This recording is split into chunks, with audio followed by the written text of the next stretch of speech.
Hi. Good evening, good afternoon, good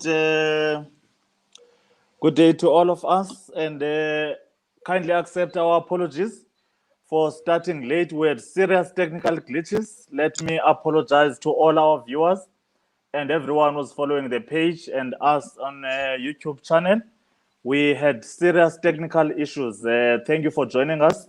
And let me apologize to my guests. This is the first time we're having such a long delay. I'm sure people have been waiting. I can see people are coming in.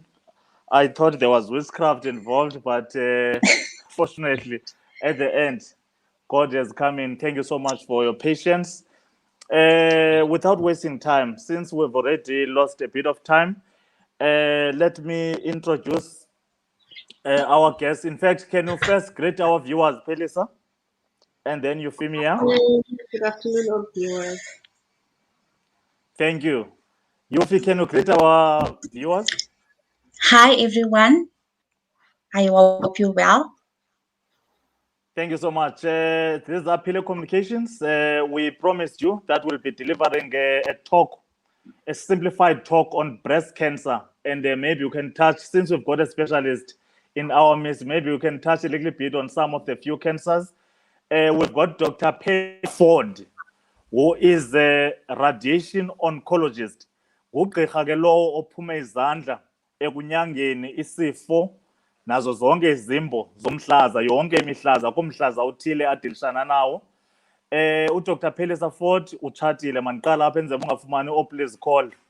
Is married.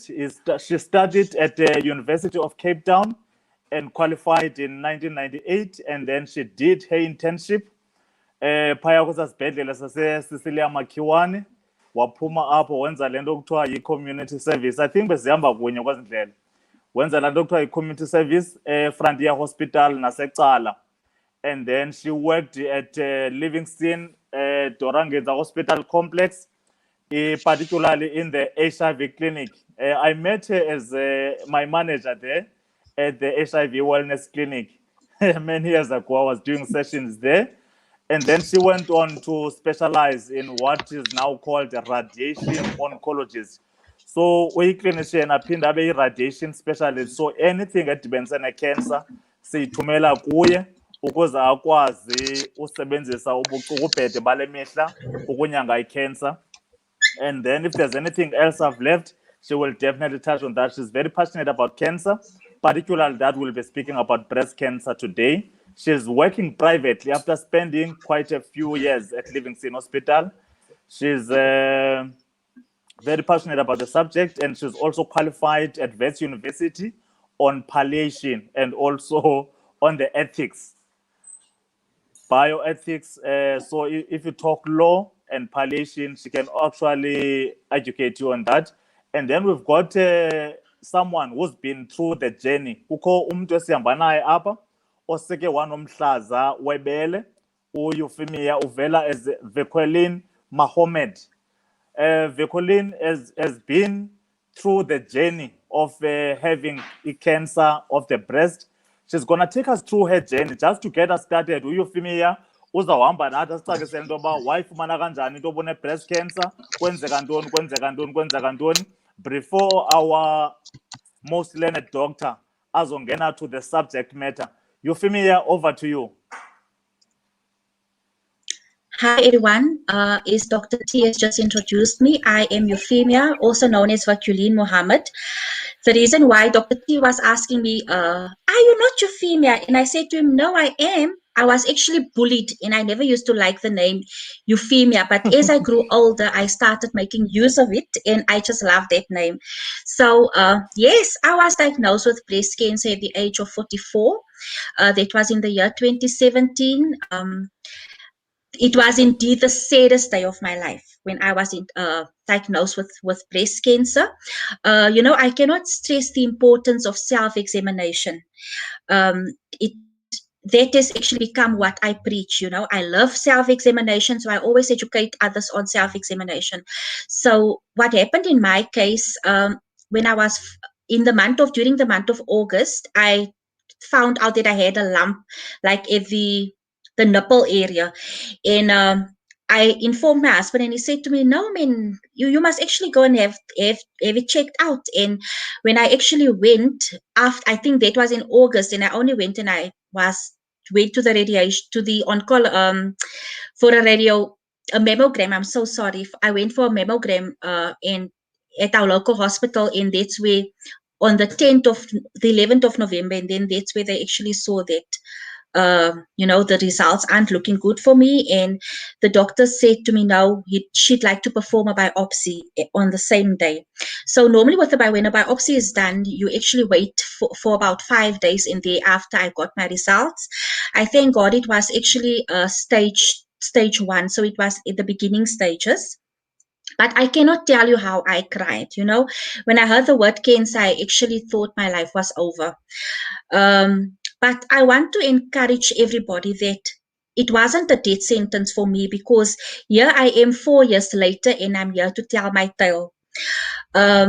It was a very hard journey for me. I don't think people realize the importance of, for a woman, how you feel when you hear the word, I'm sorry, you have cancer. I've wept so many days, but the song that I didn't know my own strength has actually become my anthem. So I love that, and I breathe it. It's not easy, but I want to say that when you are diagnosed with breast cancer, you actually have to have a very, very good support system. So I'm very grateful for that. So the cancer that I had was like, they call it a infiltrating ductal carcinoma. So it actually started off like where the milk glands was. So when the doctor told me this, I was so dumbstruck. I couldn't understand why did it happen to me. We always tend to ask ourselves these questions: why does certain things happen? So some of us, we have to go through the journey, and I must say it has made me such a strong person. I've learned that, as I've just mentioned, it's not the end, it's not a death sentence, and it has actually strengthened me. My belief in God, it has made me stronger. The relationship with my husband and my children, it has actually become stronger because they've carried, or they've seen me through this. So in my case, what I had was, when I was diagnosed, I had an operation. Um, they call it a lumpectomy. So they removed the lump where the cancer was. They removed that lump, and when that lump was removed, I was in hospital. But what the doctors then did, they weren't happy with what they saw, and I had to then have, after the operation, I had to also have radiation therapy. So I endured 32 sessions of radiation. I must say I burned, but I got through it. So I want to encourage everyone that goes through this part. Cancer is definitely not a death sentence. It wasn't to me. I am here to tell the tale.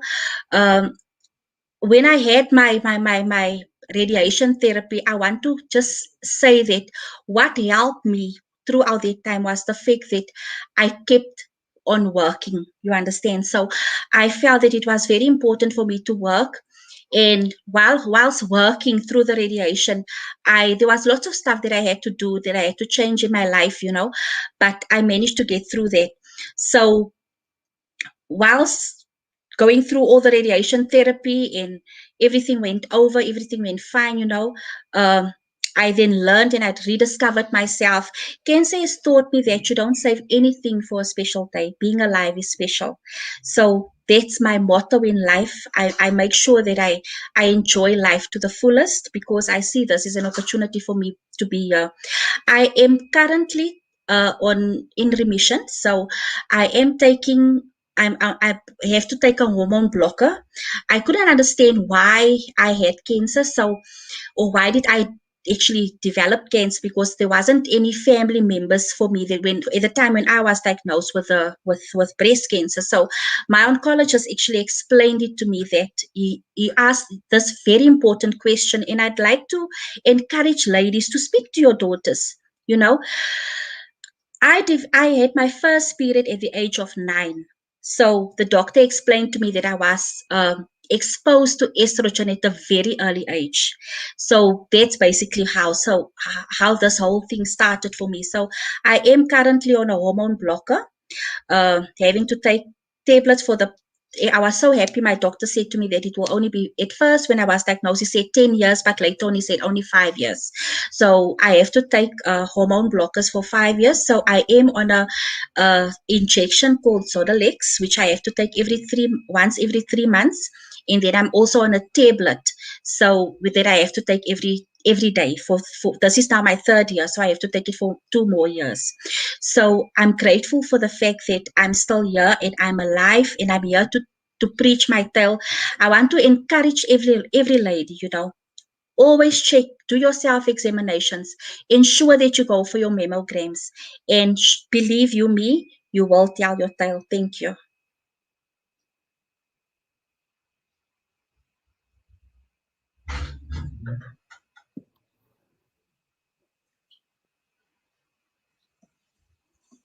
Thank you very much, Euphemia, and thank you for the journey. We heard you properly, and fortunately, we're dealing with February, which is a breast cancer awareness month.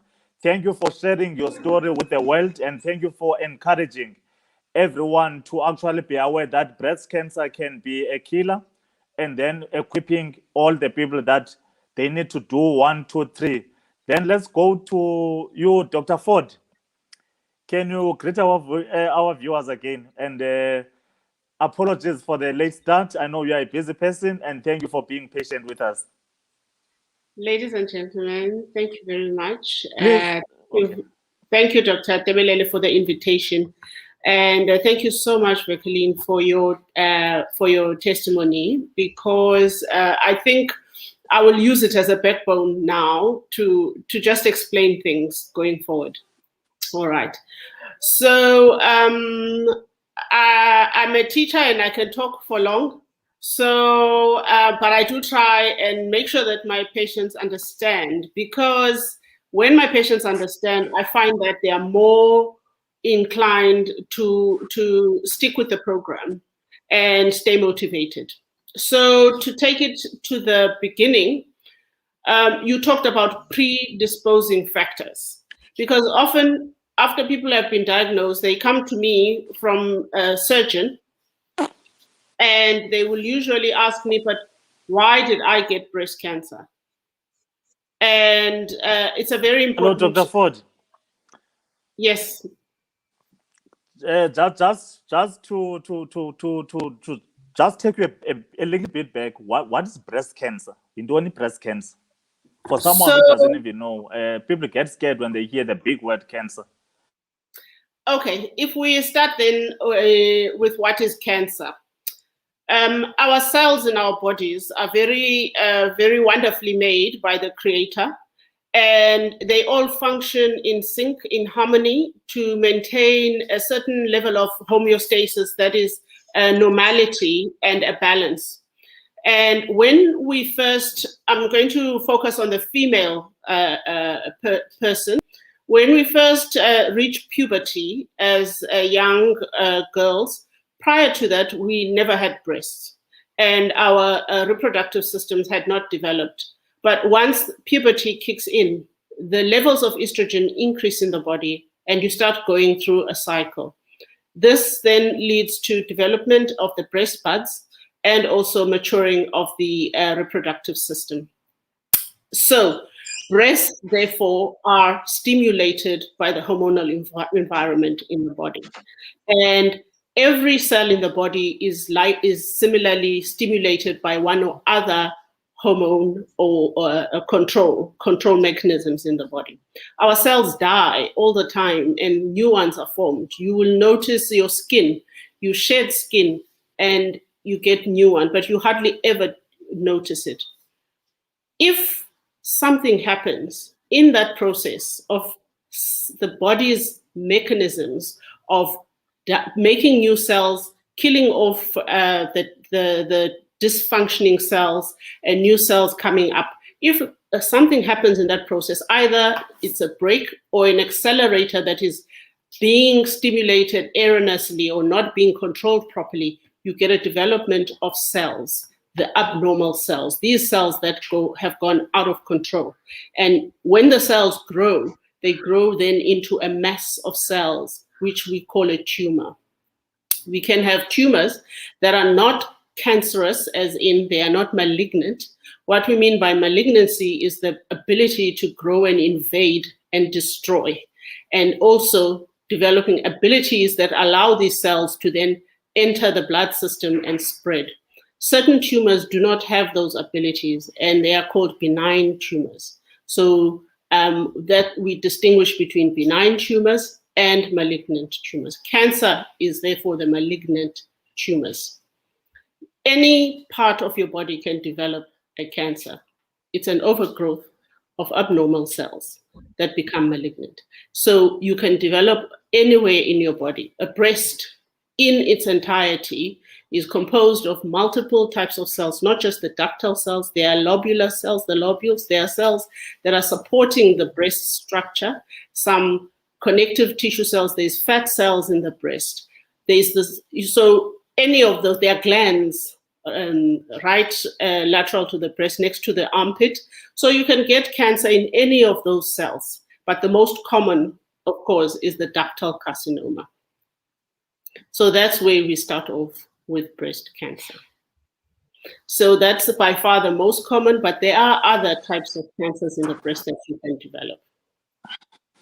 Then, so what happens then is, why do some people then have this unfortunate event or likelihood of developing a cancer? Because we could all be exposed to the same environment, and some do not develop cancer.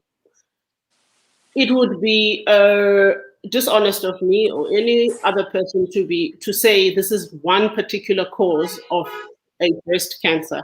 However, we do identify certain factors that, when together converge, they can predispose, and so they kind of like build on each other and make the likelihood of these detrimental mistakes and errors much higher.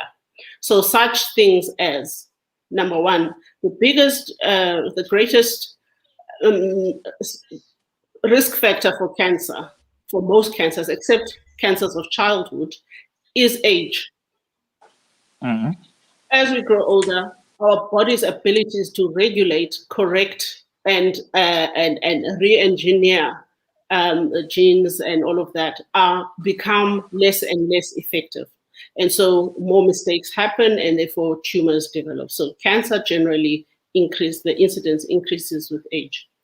Other factors, as Jacqueline had alluded to, is the hormonal environment of being female. We know that breast cancer, the risk is and incidence is much higher in females than it is in men. It doesn't mean men do not get it, but more women get it. And that has to do with the female hormonal environment of estrogen. So those people who have had a biggest or the longest window of exposure to estrogen have an increased risk. What are the things that increase your window of exposure?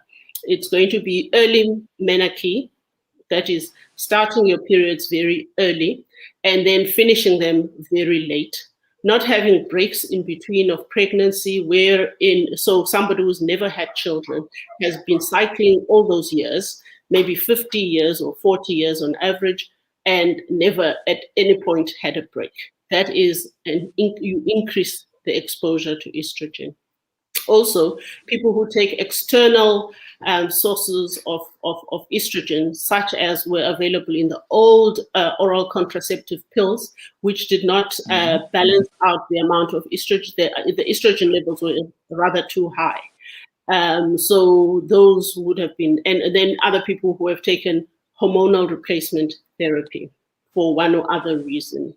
So those would be factors that would increase exposure to estrogen. Therefore, then, those events that reduce this exposure, such as childbearing, later menarche, early childbearing, and also multiple pregnancies as opposed to a single late pregnancy, that would be protective, because each time you are pregnant, your estrogen ceases to be the dominant hormone, and you have a greater dominance of progesterone. Breastfeeding is also protective, because during breastfeeding you have high levels of prolactin and oxytocin and less of the estrogen. So those are the things that we look at in terms of the hormonal environment. None of them is directly causative. We cannot say for sure just because, but we know that these things contribute. Other factors is the external environmental exposure, such as smoking and alcohol. For a long time, alcohol was not highlighted enough as an important predisposing factor in breast cancer, but more and more we found a stronger link. Then others would be extraordinary circumstances, like exposure to radiation as a child, maybe for if you had lymphoma or some other kind of radiation for another tumor, maybe a tumor in the thyroid. And so because the breast is close, certain scatter radiation gets there and may cause the breast cancer.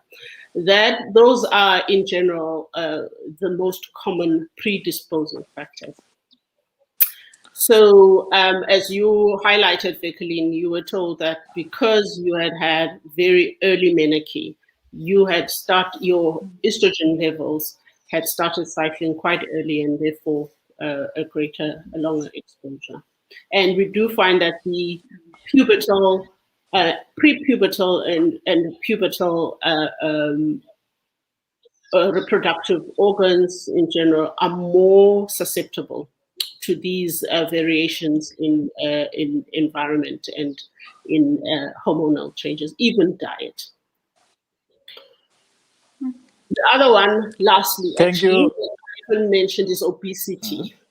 Obesity is very important, especially post-menopausal obesity. Strangely enough, I mean, obesity is never a good thing at any age. However, the obesity around central obesity, premenopausal, seems to have a little bit of a protective effect. However, post-menopausally, when your ovaries are supposed to shut down and stop producing estrogen, you have this extra factory around your waistline that is producing estrogen.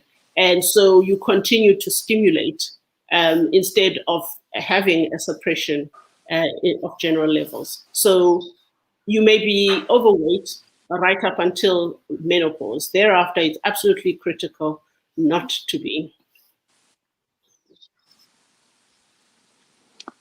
Thank you very much, Dr. Ford. I'm listening with interest, and thank you for Euphemia, because what Dr. Ford is doing explains a lot of what you went through. Euphemia had her menses at age 9. It means she started early. Dr. Ford, today our kids start having menses very early. But does it mean everyone is at higher risk of menstruation, of cancer of the breast, compared to the previous generation?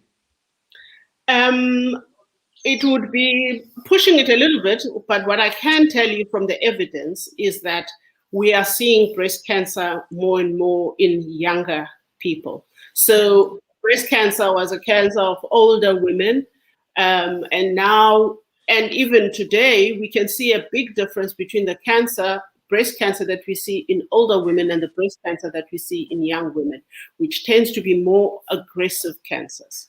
So there definitely is something that has changed in terms of, all these things. Even though we cannot pinpoint one, we cannot definitely say it's just because the children are having menarche at an earlier age. However, on top of all of that, the food they're eating is so different.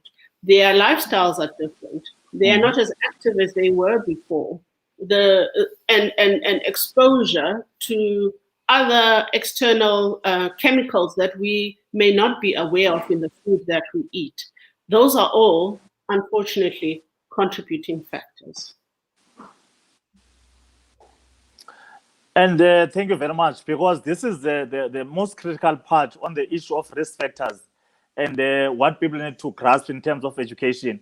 If my mother had breast cancer, you spoke about genetic predisposing factors. Mhlambe umama or umakhulu had breast cancer. What makes me at have higher chances of having breast cancer? Is there any genetic, any particular gene that I can check if I have it or not that makes me prone to breast cancer? Okay, so when I touched on the predisposing factors, I purposely did not mention hereditary or genetic breast cancer, because often people run away with that line. And actually, importantly, I think it's the fact is less than 15% of breast cancers are hereditary or genetic, and the genetic ones are actually less than 10% in terms of when you look at the total population of breast cancer. So many people nowadays are being the first ever to have breast cancer in their families, and that's very important. So just because there is no history of breast cancer in your family does not mean you are not at risk. There is an 85% chance of you actually getting it, even though you have no family history. In those who have a family history, there are certain important genetic mutations, such as BRCA mutation. We have BRCA1 and BRCA2, but BRCA1 being the greater predisposing factor for breast cancer. And as I said, these are just so rare that you would suspect a family connection, or at least familial and then also genetic, if they are family relatives who have had breast cancer at a young age. So the criteria are more strict for the BRCA genetic mutations than they are for the general familial, kind of like there is, this thing, but it's actually not a genetic mutation. So it may be one of the minor malfunctions. Here we're looking at maybe at least 3 relatives in the family who have had breast cancer at a young age. Okay. And then also we look at the genetic group of people. We also look at other cancers besides breast cancer, because those genetic mutations are usually linked to some other functions, such as colon cancer. There may be an increased risk of prostate cancer in that family. And so it's a mutation that kind of controls a number of functions. So it's not just a once-off, not one person, like my mother only. We look at, it may just still be coincidence, but we look at the whole, quite a number of relatives in the family, and also young age, not just my grandmother at 88 and my mother at 75. No, they must have been young when they had breast cancer for us to identify or to suspect a genetic problem. So those are the factors. Thank you so much. On the issue, Doc, of breastfeeding, abantu bayancancisana, bancancisa abantwana, then can you differentiate into, can you benefit Tina as adults, uba siyancancisana, or is it kids that can actually lead to a benefit? Ooh, the issue is I don't know, people may go on to suck breast and say, no, we're trying to reduce breast cancer. No. The benefit is not in the sucking. The benefit is not in the sucker or the one who receives the breast milk. It's a continuous, and so it leads to a, when you have a baby that requires breastfeeding for a number of hours a day for several months. Yeah. And we're looking at breastfeeding for at least up to, a good time would be 6 months, 9 months to a year of breastfeeding is generally beneficial. Not a once-off kind of thing. Thank you so much. Thank you so much, Dr. Ford. Can you take us through this breast examination, self-examination? A lot of people get confused. Can we simplify the process of self-examination? Because a lot of breast cancer and breast lumps can be picked up by the person. Us as doctors, especially at the level of general practitioners, we get history from the patients even before we send to them. It is them who actually help us in picking up the lumps. Okay, thank you very much, because then that leads on to the next area, or my next topic would be knowing the predisposing factors. The question is, how can I pick up breast cancer early enough so that I get help at a stage where I can still be helped and my breast cancer can still potentially be cured? This is the area of screening and early diagnosis.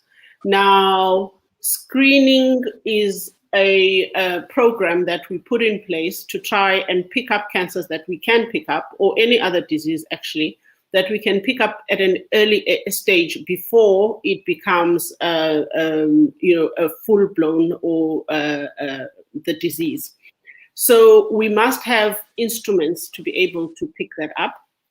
Breast self-examination is a starting point for every woman, because it's something that you can do yourself at home and allows you to then familiarize yourself with your breasts. What basically we encourage women to do is once a month, you pick a time that is most convenient, not during a time when your breasts are tender or very lumpy. As we go through the cycle, the hormones affect our breasts. And so at certain times of the cycle, you are lumpy and painful.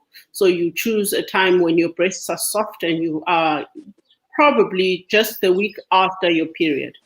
And you then have to learn the proper technique.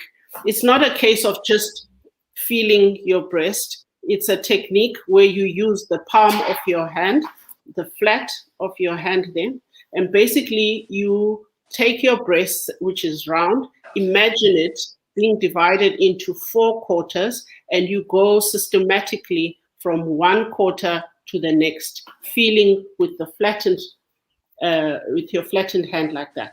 And what you're feeling for is for lumps. You will notice initially that you have some lumps, but you become familiar with them and they are soft. This then allows you, by doing this regular examination, to pick up when a new unfamiliar lump develops, and you can then be able to bring that to the attention of your doctor. The very next step after that, having brought this to the attention of the doctor would have to do the investigations, including a mammogram. So a mammogram has a dual function in that we use it for screening and we also use it in the process of diagnosis. We use it for screening. Not every woman must go for a mammogram. Generally, because the disease is a disease of older age, we encourage, and most programs, screening programs in all countries, know that the benefit is at a later age, usually around 45. If there is a family history of breast cancer, or you have other concerns that lead you to be concerned about your risk, then you can begin at 40. However, if you have a mother who had breast cancer, we recommend starting your mammograms 10 years before the age your mother developed the cancer. So if your mother had cancer at 45, you must start going for your mammogram at 35. And the rest of the population then goes from the age of 45. A mammogram is an X-ray. Basically, they put your breast between 2 plates and shine through light. And what we're looking for is distortions, abnormalities that are suspicious or highly suggestive of a malignant process. So when these are picked up, so you'll have your initial, and then if there's nothing, they grade it according to the changes that they find. There are some changes that are there, but they don't really mean anything and they can be watched. There are some, when we see them, we know there's definitely something wrong here. And you'll be told you need to go to a surgeon because we need to sample that area so that we can then be able to pick up if it is cancer or not. So that is generally the process. So there is the screening, which is the process of looking after your body and then also trying to pick it up before before it manifests. And then we have the process of diagnosis. Mm-hmm. Once you then have had the mammogram, if you went to the doctor with a lump already, So you already picked up something wrong. They will do a mammogram, and then in most cases, a mammogram is adequate. However, we do have situations where a mammogram might not be, and they will recommend an alternative examination for that type of breast. Generally, this is the breast that is very, very dense, and it becomes very difficult to see or pick up changes, because basically a mammogram is shades of black and white.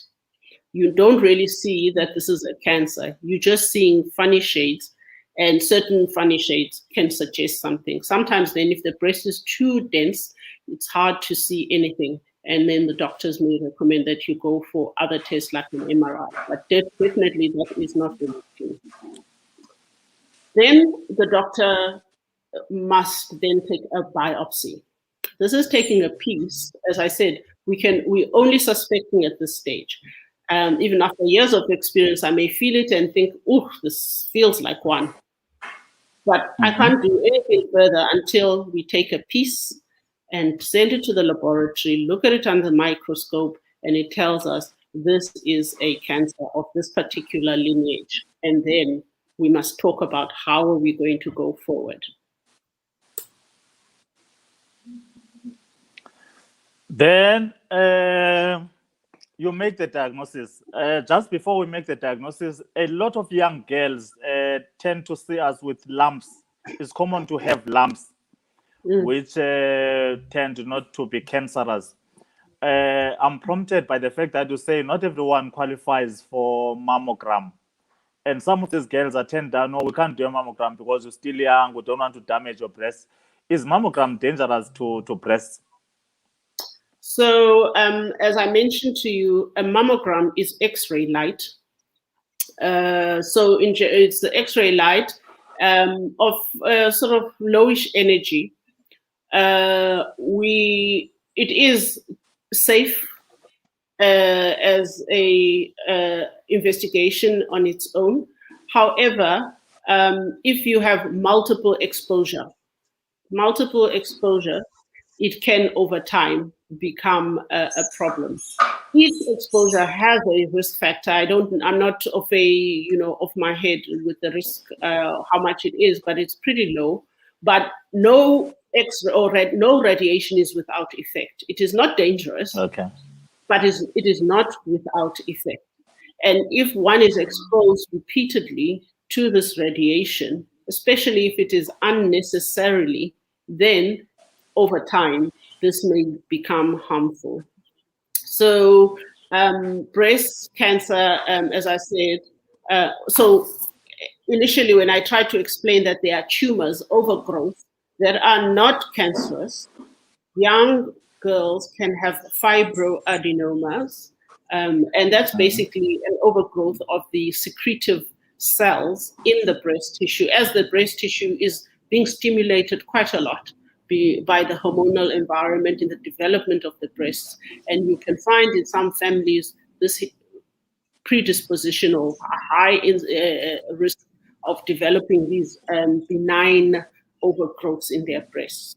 And these have a particular feel and the way that they look that can be picked up quite easily by the radiographers, either with ultrasound, and sometimes they may need to do the mammogram and then refer accordingly. More often than not, you don't do anything about them if a person just knows about it, but sometimes it may be, for some people it's problematic and they want it out because then they feel better without the lump, and somehow also it reduces the risk of harm from over investigation, because once you have something that you know is there, then looking and keep looking, and maybe other people put needles and all of that, being over investigated.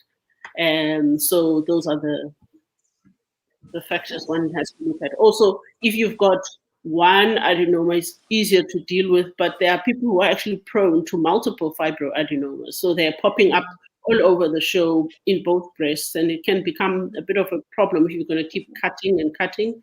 There will be distortions, problems with, not to mention the risk of infection, bleeding, and all the other things from all those procedures. Then you have taken the biopsy, and you've done everything, you've done ultrasound, weight is needed, and then you've come with a diagnosis. Now, this person has got breast cancer. How do you prepare the person mentally? Is there any family involvement, like in the case of Yofi? This is like a life sentence. How do people take this thing? Can you take us through? This is a scary movie. I will actually take you a few steps back. So I listened carefully to Vekoline, and she said she first felt the lump around about August, but it was only around about November when she actually went for the investigations. This is a common thing where we pick up something and we start, because we don't know and we fear the worst, we start making up stories in our heads, and we're scared to go and confirm what we suspect or fear. And this leads then to people delaying further and further. You know, there's people who walk around with a lump for a whole year, or some people will tell you it started 2 years ago. And the whole time they watching this lump getting bigger and bigger. And it's so shocking sometimes. It's actually even now popping through the skin when the person still does not have a diagnosis, and that is fear. So this is a common thing that people come when I see people for the first time. Often there is fear. The blood pressure is going through the roof. What does this mean? Am I going to die? For some people, the fear is possibly, am I going to need chemo because they've already heard stories? My breasts are going to be cut off. How will I look? How will I feel at my breasts? So there are all these things in a preoccupying a woman's mind. And the first place I often start from is to first understand what they understand and know at the point when I meet them, and work my way from there. I also make it a point to find out what are the preconceived ideas that they come with. This is now their fears about chemo. Some come saying, I want this cancer to be cured, but I don't want chemo. Okay, so I know I've got some work to do there, and make a side note. And I have to go. Then it's almost like having to be a clinician at the same time. You're doing a bit of psychology, yet you are not a psychologist, and you don't have the time or the skills to dig deep enough. However, you need to scratch the surface to be able to pick up these issues so that you can panel the patient accordingly to the people that they need to be with to help them through it. So I will usually ask those patients, so you say you don't want chemo, but who do you know that had chemo? What do you know about chemo? What happened to them? How was their journey? You make a note about that, because if a person says, I'm afraid of feeling nauseous and losing my hair and feeling weak, then you need to make a point of making sure that they are reassured what is realistic and what is not. And then take them through also the realities. I'm not going to say to you, chemo is not toxic. I'm not going to say to you, radiation, doesn't make you tired, or it might not affect your skin, as Vekoline mentioned. I will tell you these are the realities. However, we have to look at them in the greater scheme of things. So if you have an early cancer, you have more to gain from doing this treatment, because the chances of us actually curing your cancer are better, as opposed to, say, somebody who's weaker and comes with a disease that has already spread. And in that case, you're trying to just preserve, their good health and just, get them through. Because there's certain, ultimately, we're not in control. We're not in control. Just let me hold you there, Dr. Ford. Let me just hold you there. Vekoline, can you just come in there? After getting the diagnosis, can you touch on the issue of delay? Why did you delay? Thank you, Dr. Ford, for noting that there was a delay of a few months. Why did you delay in the first place? And then secondly, did you get any advice in the community that there's someone who can cure cancer and whatever? Did you get any alternative advice or solutions that are contrary to seeking medical help? Okay, yes. Oh, Dr. Ford, that day when I first found that lump, I was very, very scared. And I like what you said. It's all in the mind. Fear, crippling fear that just get a hold of your whole body. So I think if it wasn't for my husband and one of my friends, my best friends, I don't think I would have actually wanted to go and even face my fears. I think I would have maybe still just walked around with it and would have known I wouldn't have known what's the diagnosis. So yes, Dr. T, I was very, very scared. From August to November, my friend actually said to me, if you don't make the appointment, I'll make it for you, So I'm actually grateful That's that a good person friend. should have friends that encourage you. You must have, as you say, that's a good friend. So, and strange enough, the day that I went, when after they did the mammogram, so my husband went with me the day that my husband and my son went with me the day that I went for the mammogram. So that was in November, and funny and strange enough, it was on my husband's birthday. So everything happened, and there I was. And when the doctor tells you that I have to perform a biopsy, your mind starts running, thousands, millions of thoughts just going through your head. And there I was. And you know what's so funny? Your family don't even go with you in that room. You all by yourself. I always say it's just you and God while you lay there and just waiting for the doctors the technicians to come and perform the biopsy. So yes, Dr. T, I was very, very scared, but I had to make this conscious decision to say I had to one way or the other, I had to face my fear, And I think it was for me, I'm actually grateful that I went that route, that I actually faced my fear. And because as you were just saying now, Dr. Ford, imagine here you just find this lump getting bigger and bigger and even coming through your skin. What would that have been to me? You understand? So yes, I was when I had the biopsy. So I think they said to me I shouldn't perform that weekend, not perform any housework. I must just keep still because after the biopsy you actually bleed a little bit. I was very scarred thereafter. So then the battle of the mind starts. All these thoughts just go through your head. And I must say it wasn't an easy road while waiting for my biopsy results until I received it. So when I went back to the hospital, I remember I was with, strange enough, my friend that encouraged me to actually go for the biopsy. She was with me on that day, you see, and then she went with me to the hospital. And what was so strange when the doctor said to me, I'm sorry, Mrs. Muhammad, you have cancer. I don't think because what happened, we had a break-in at our place and my husband couldn't go with me at that specific moment. So it was like, as you just said, it was like I received a death sentence.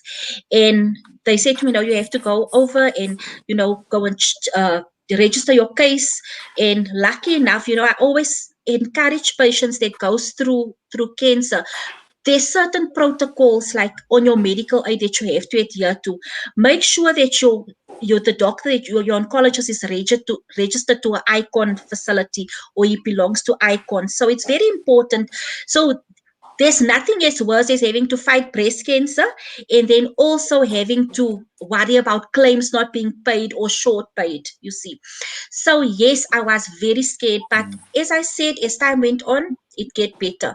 And on your second question, Dr. T, people would give you all the strangest advice, like, make sure that you sit in the sun. You must make sure that you get sunlight.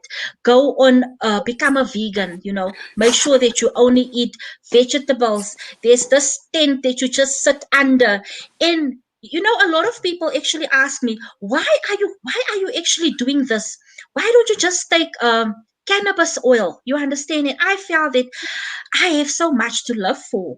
I have my family to I still want to see my grandchildren, and funny enough, when I was diagnosed with the cancer, I actually said to my son, I'm so sad because I will not see my family, my grandchildren. And during that process, God blessed me with a little grandchild. You understand? So Alaya has just brought so much love in my life. And when you wake up in the morning, just seeing this bundle of joy, you just want to keep on fighting. So yes, people will give you all the strange stuff. There's cancer bush tea. There's moringa that you can drink. All this other stuff. But I chose to go and go the medicine route. And a lot of people ask me, but why don't you have faith? And I said, no, I feel that I want to go this route. So let me be. So yes, that's my story. Thank you so much, Dr. Ford.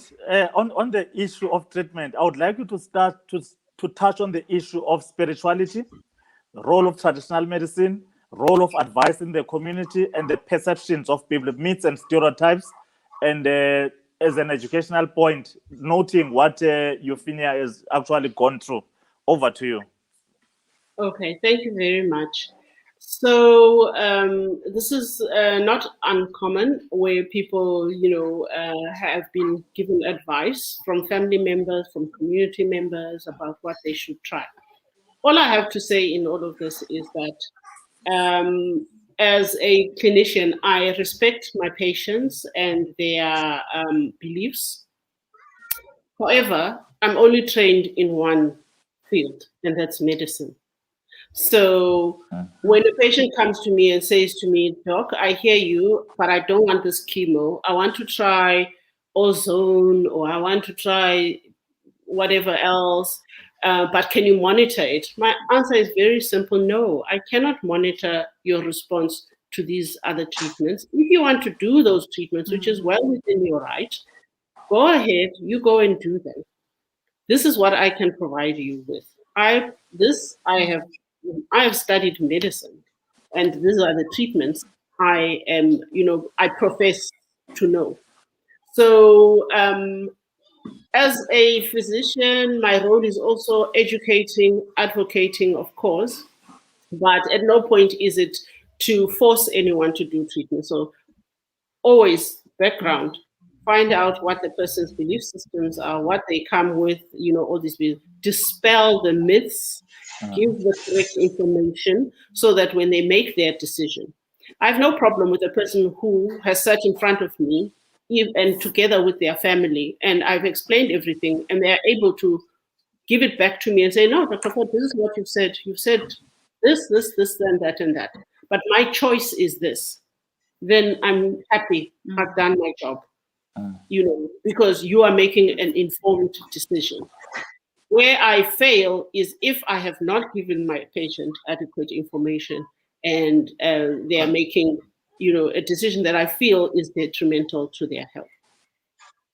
So that's generally my stance, and I will then incorporate these treatments to varying degrees depending on where a patient is in their journey. For instance, we have clear evidence that has come out to say that patients who delay active oncology treatment, life-saving active treatment, because they are trying out alternative methods, they do better. Their outcomes are worse. They have an increased risk of death, increased risk of poorer outcome, poor quality of life, because by the time then they come back to the oncologist, the disease is far gone, and there are many things that we can no longer use. And so the patient is then condemned to a journey where initially they may have had a 75% chance of remaining disease-free after 5 years or 10 years, and now they come to you with disease that is spread all over, and the best you can do is just make them feel better. You can do nothing about the cancer. So that is the sad reality. Thank you so much, Dr. Ford. Kukho le nto yabantu yorefera kwi-radiation. You are a radiation oncologist. Kuthiwa ku-iron. Kuthiwa une-cancer uzawu-iron. Are you really ironing people? Are you burning people there? What are you doing? Okay, so I also picked up Colleen said I could burn. So in our languages, it's very difficult to have a word that means radiation. You understand? And what then people refer to radiation, they refer to it by its complications. One of the complications of radiotherapy, because it is strong X-ray light that penetrates through the skin in the same way that sunlight, the UV rays, they penetrate to your skin every day and you don't feel it. But because now this is a higher energy, and we are actually giving quite a high energy for a purpose, because we're trying to kill cancer cells, we go through the skin. And that skin then also gets affected by the radiation, because then it becomes damaged. However, what we rely on in the treatment with radiation is the body's inherent abilities to heal. So by hitting cancer cells with radiation, we damage them, and they are not able to repair themselves because they are already damaged cells. The healthy cells are able to repair themselves because they have their mechanisms still in place.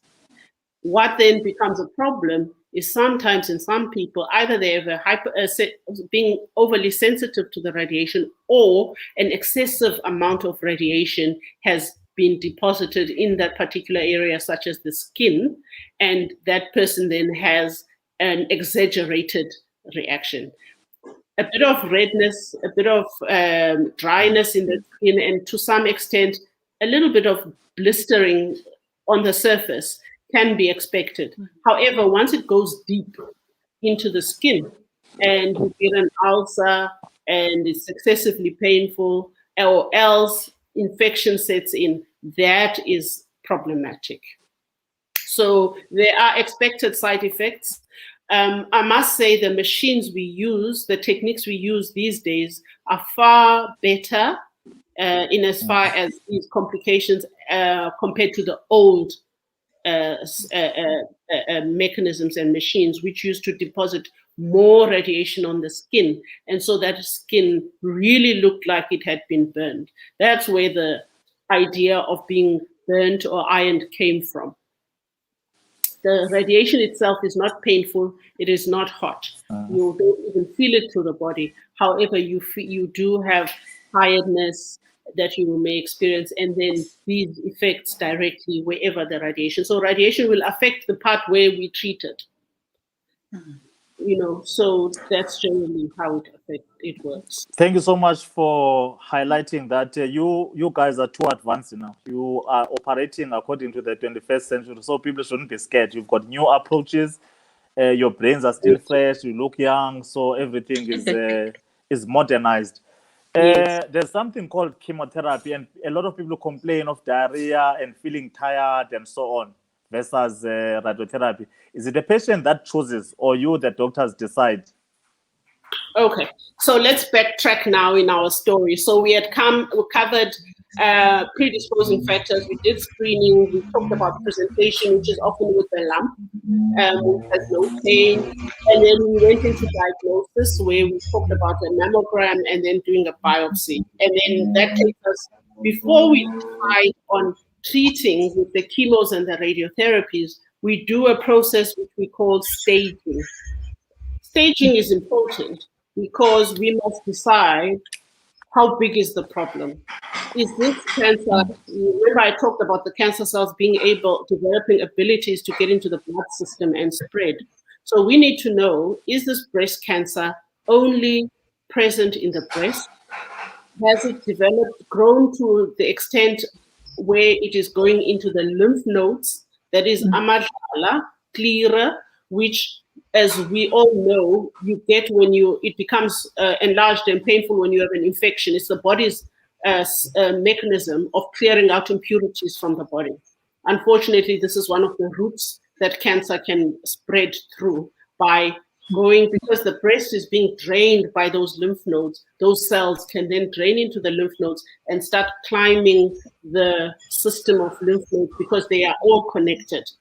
Then the last method of spread is through the blood. Once those cells go into a blood vessel, they have a potential to spread all over the body, where you can have spread to the brain, to the bone, to the lungs, to the liver. So we stage a patient. We need to know how big is the tumor in the breast. Secondly, are there lymph nodes, and how many are they that are involved? And then thirdly, we need to know, has it spread beyond just the breast? Using those 3 factors, we then stage. And we then group those 3 factors to stage 1, stage 2, stage 3, and stage 4. Broadly speaking, stage 1 is a cancer that's just limited to the organ of origin, like the breast. Stage 2 is also still only in the breast, but the size is slightly bigger than, say, for instance, 2 centimeters. And then stage 3, we start to involve the lymph nodes. It's growing just beyond the borders of the structure. So you can use the same method to stage any other cancer in any other organ. And then stage 4 is when it has spread everywhere. We will tackle those stages differently, because if a cancer has already spread to your lungs and your brain, you can't cut them out. And it is pointless cutting out your breast when we are leaving your cancer in the rest of your body. Whereas the cancer that is stage 1 is quite easy to manage because it is only present in the breast. What then we do, we look at other factors, because now we may be able to attend to the breast and the lymph nodes by cutting them out, but we know cancer will come back. So we look at other features of your cancer that give us certain, we know that when these certain risk factors are present, the risk that the cancer is going to come back is higher. So we risk stratify the cancers. So we can be 5 or 10 women with a stage 1 cancer, but our risk factors are different. We go more aggressive with one patient and we are less aggressive with another patient, simply because of the background, the risk factors that are present. So some of these risk factors would be age, obviously. These risk factors would be whether or not, in general, we categorize these breast cancers into about 4 groups, where some breast cancers are very much under the influence of estrogen. Some of them are partially under the influence of estrogen. Some are completely not under the influence of estrogen. You do not find the receptors on those cells, which means we generally call it triple negative breast cancer, okay? Or the other one would be the cancer that is called HER2 positive, where the receptors for estrogen and progesterone are negative, but we find an overabundance, overexpression of these receptors, which means these cancer cells are super, super sensitive, and therefore they grow faster and tend to be more aggressive. That's what we look at. We look at all these things, and then your doctor will then discuss with you, this is the method that we should use. If it is aggressive, then we tend to use tri-modality, that is all 3 treatments and even the 4th treatment where it is applicable. What I mean by tri-modality is surgery, chemo, and radiotherapy. If it is early breast cancer and yes, less risk factors, we choose to use less of those factors, maybe use 2 surgery and then something else. So your treatment for breast cancer is not necessarily going to be the same as the person sitting next to you. That is very important. So not everybody gets chemo, not everybody will get radiotherapy, but in general, those are the treatments that we use most of the time. So then once we can talk about treatment after staging. Thank you very much, Dr. Ford. In the case... I hadn't yet answered your question about chemo, though. I just wanted to put it in context. There's quite a few questions that I would like us to chase in the next 10 minutes before we close for both of you. Can you then answer my question on chemo and also touch on the fact that women place a lot of emphasis on having their breasts? Is it easy for a woman to lose the breast in cases where you have to do mastectomy? Can you just give us some insight into that? And also, maybe Euphemia can also throw a word on that. Okay, so when we talk about treatments, we decide the surgery is always part of the treatment, except in the patient who has cancer that is spread all over. Okay, we will consider it for very special situations. So when we then decide about cutting the breast, we can do two operations. It's either we do a wide local excision or a lumpectomy, as Bekeline had happened to her. And what we're doing is taking out the lump with a rim of healthy tissue around it to be absolutely sure that we've taken it all out. This goes then without saying that if you have many lumps in one breast, it's going to be difficult to go taking, because we're going to make holes all over the place. If you have very small breasts and your tumor is big, by the time we've cut out the tumor and some healthy breast, you may be left with no breast at all. So there are certain issues that have to be considered and decided with your surgeon as to the suitability of the operation. Where it is possible, the tumor is early enough, then we play around with how the sequence in which we give these treatments. Remember, I said in the group of patients in between, the majority, we will use all three treatments. We may decide to use the chemo first to shrink the tumor and then allow for that surgery to be done. Or if it's small enough, we can cut it up front and then still follow through with the chemo and then the radiation. So in the old days, it was routine that we had to remove the whole breast. There was, it was the belief of the time. So, and this surgery has improved over the years. In the past, they used to even take off your pec muscles, your pectoralis muscles. Your whole chest wall was removed. But we soon learned that this had nothing to do with curing your cancer, and then the surgery became less and less aggressive. Over the years, because we've had development of better treatments, chemotherapy agents, targeted therapies, hormonal treatments, we've come to also realize that excessive surgery is harmful for women. So, and having these big excessive surgeries does not necessarily translate to people surviving longer. So we try and do the minimum required surgery.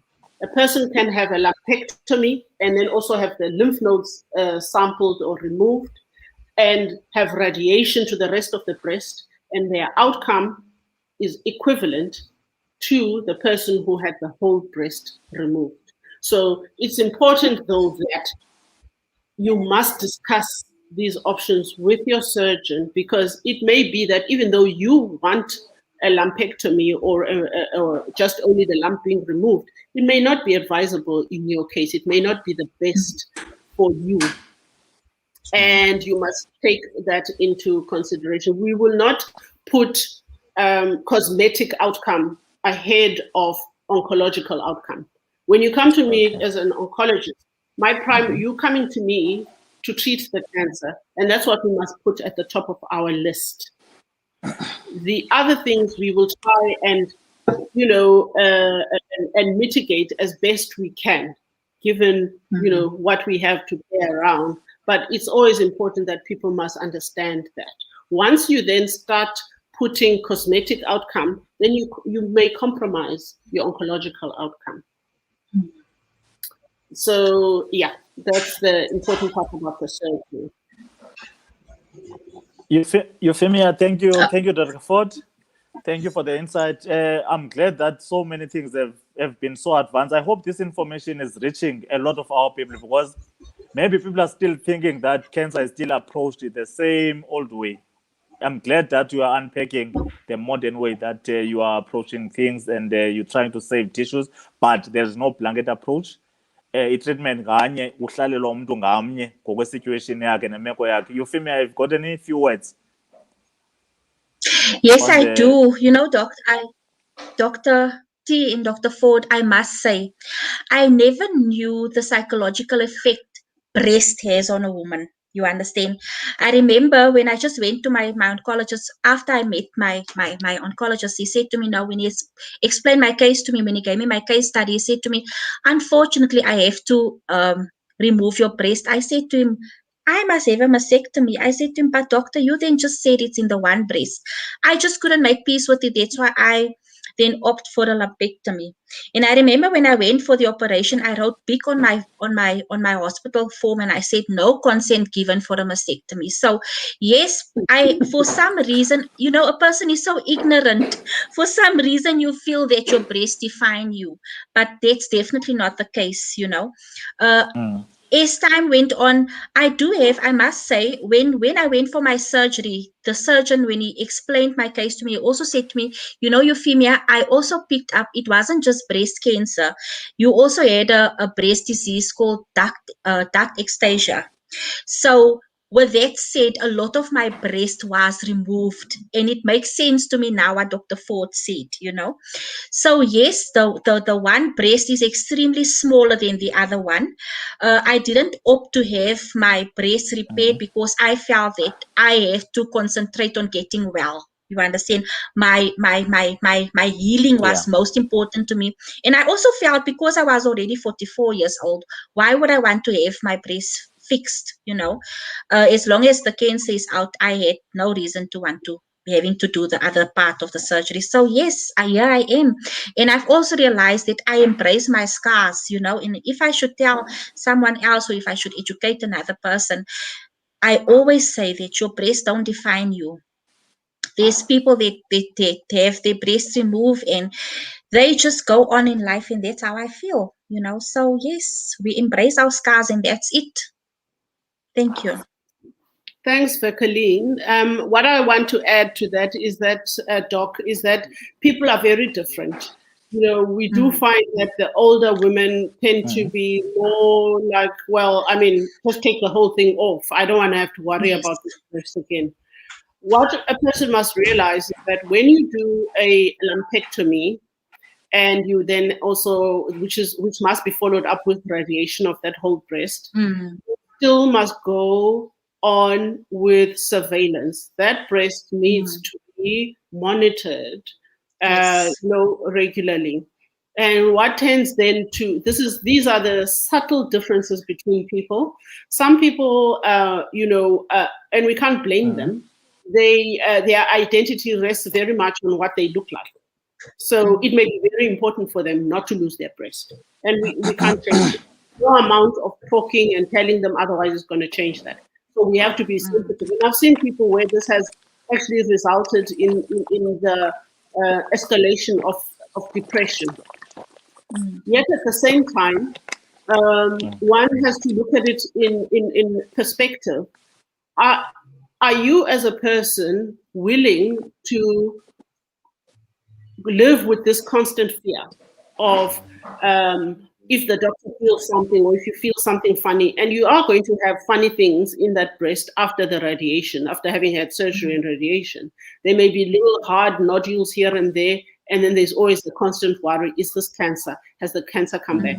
So you go through the system all over again of all being investigated all the time, and may end up having lots of needles all the time in that breast. And so for some people, they look at this and they think, no, man, I'd rather just take it all off. Then I won't have to worry about this one. I'll worry about the other breast. And also, when it is necessary, it's important to highlight, when it is necessary to remove the whole breast, there are alternatives. There are ways in which we can try and restructure a breast for those people who feel they need something there. And so it can be done, whether it's from your own tissues, or it can be done with a prosthetic.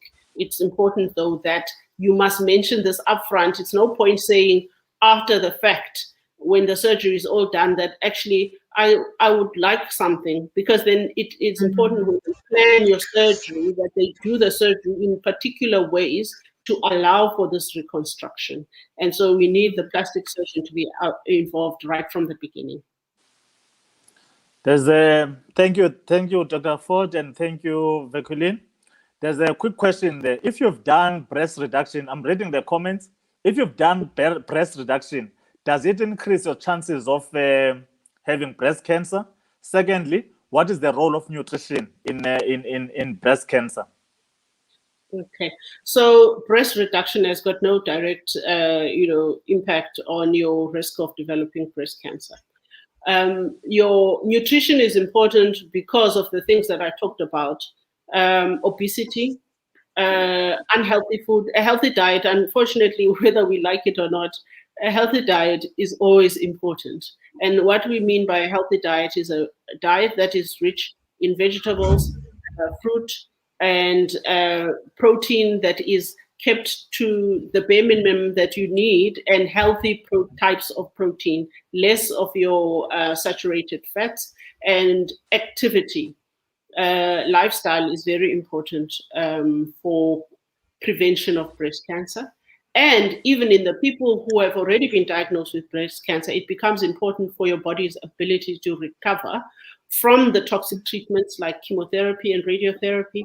And then lastly, it becomes important in reducing your risk of the cancer recurring, coming back, or even having a second cancer. So always important in that regard. Thank you so much. Euphemia, is there any special diet that you are actually using now that you look beautiful and well recovering? What are you on? What is your Thank you, secret in Doc. terms of diet? Thank you so much. So my secret, I've always heard people talk about sugar. So I've cut out sugar. I would still have, like, if I have cereal or matabela, then I would have a teaspoon of sugar in there.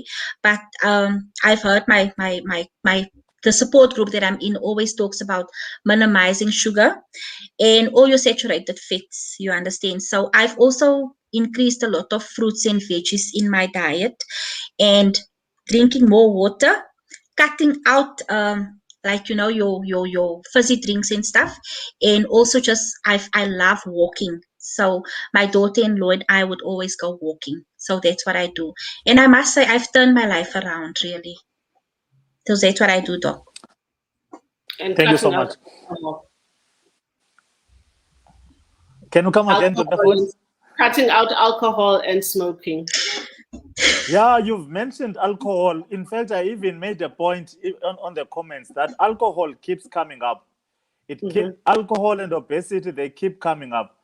And then on the what message, in closing remarks now, what message can you give to our general practitioners?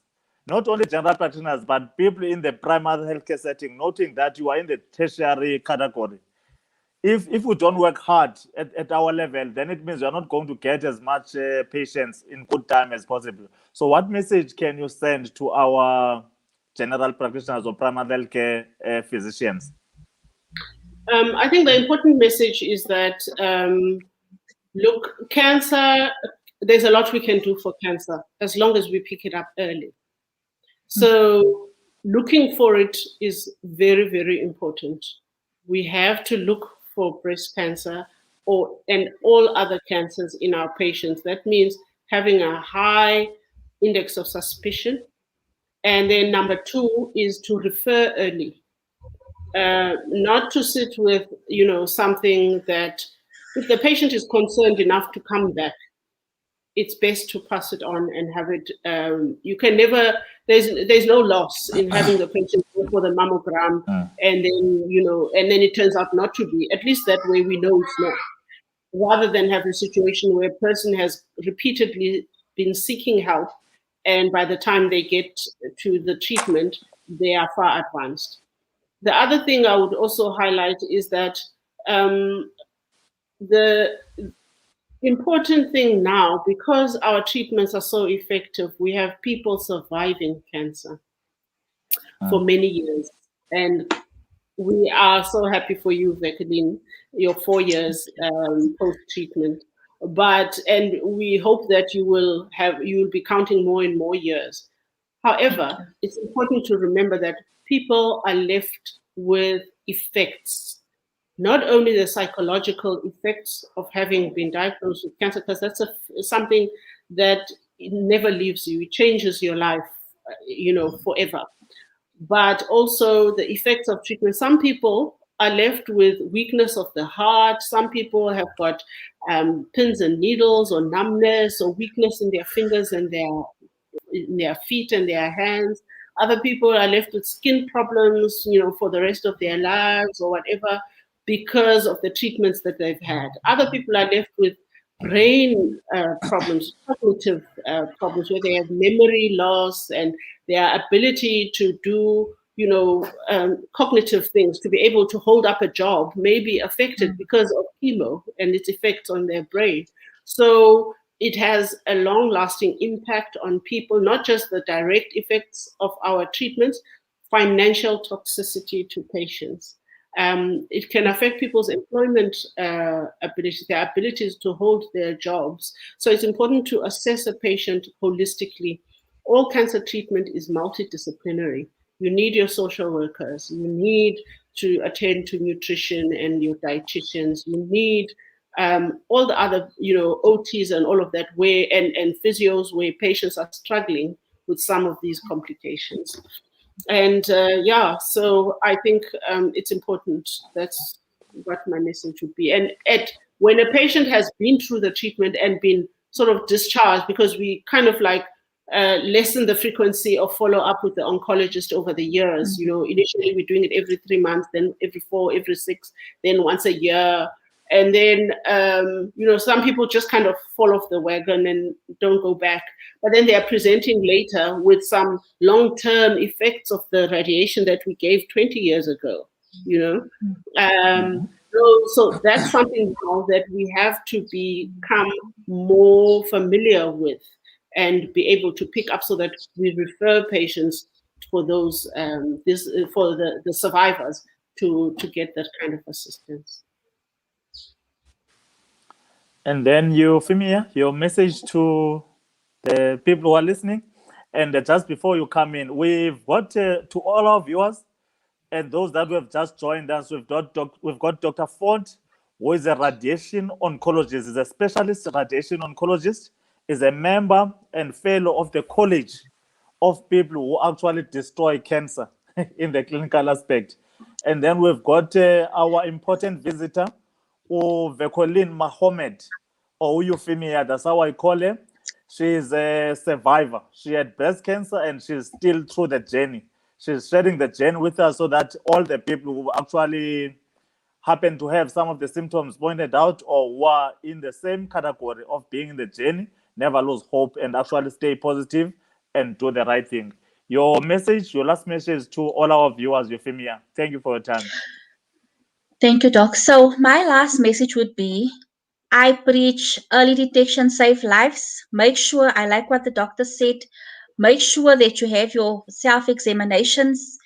Go for your mammograms. If you feel something there looming, please go and have it checked out. And so Doc, I just wanted to say, it's so true. One would think once you're done with radiation, that's the end. Definitely not. I do have a persistent pain in the arm, which I always discuss with my oncologist. And I make sure if you go through treatment, make sure that you follow up with your oncologist. Like with me, after every 3 months, I would go for blood tests, to have my tumor markers checked to see if they're still intact. They shouldn't reach a certain level. So that's all there. So I'm grateful for that. Make sure that you eat healthy. Make sure that you do what the good doctors say. And make sure that you spread hope. I always say, what doesn't kill you make you stronger. Radiation has made me stronger. Cancer has made me stronger. And I'm here to tell my story. Thank you. And then as a bonus question now, because in my channels, I always talk about below the belt issues.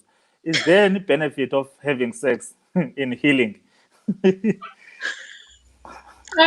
as far as it contributes to your general health, I think, we can't fault it, but it wouldn't stand out as a cure or anything else.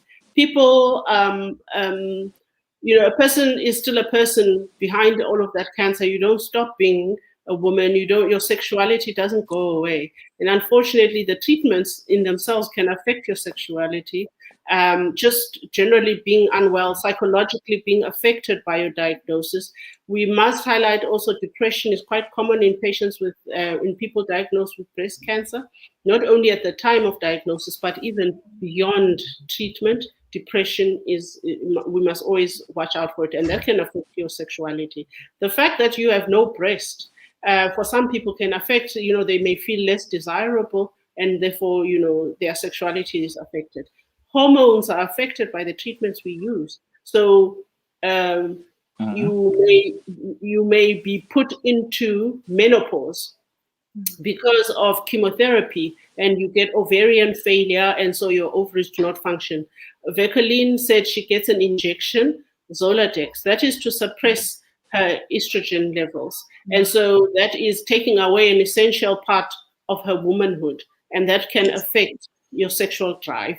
It also can cause, the hormonal treatments that we use can also cause vaginal dryness, which may interfere with the physicality of sex. So that affects, it's important actually, something that we don't highlight often enough and loud enough, that we must look into these things, discuss with women that this is how it's going, this treatment can affect you, and have them prepared for that.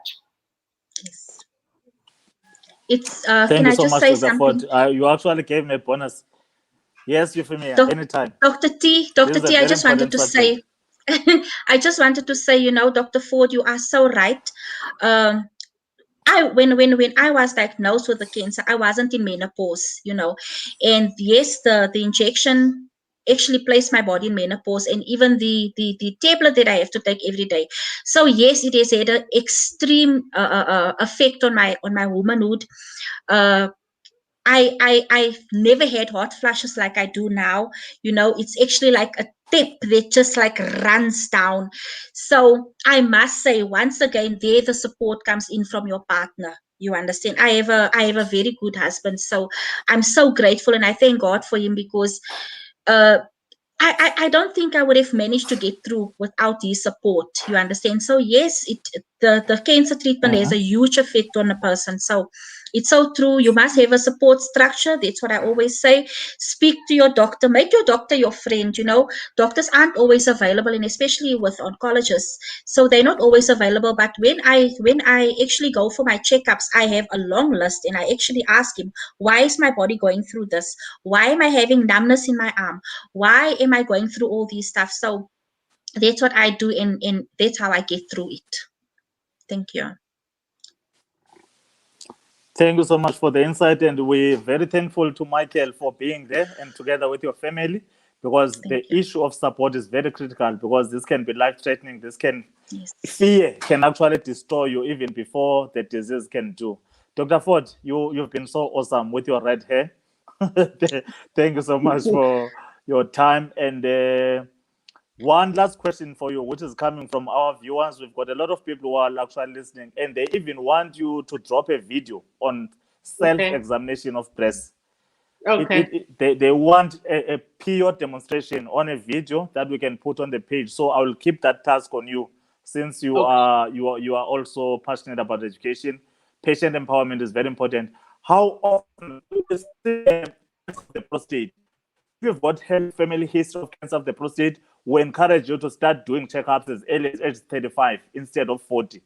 And then there's someone who's asking here with mammograms. How often should you do mammograms from age 40? So it's going to depend on what the initial findings are.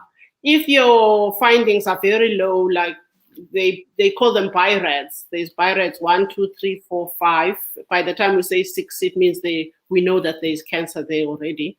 So depending on how those features and how concerning they are, they may say come back in 2 years. They may say come back yearly. Or we may, if there are features that are sort of borderline, you may need to come back, say, in 6 months' time.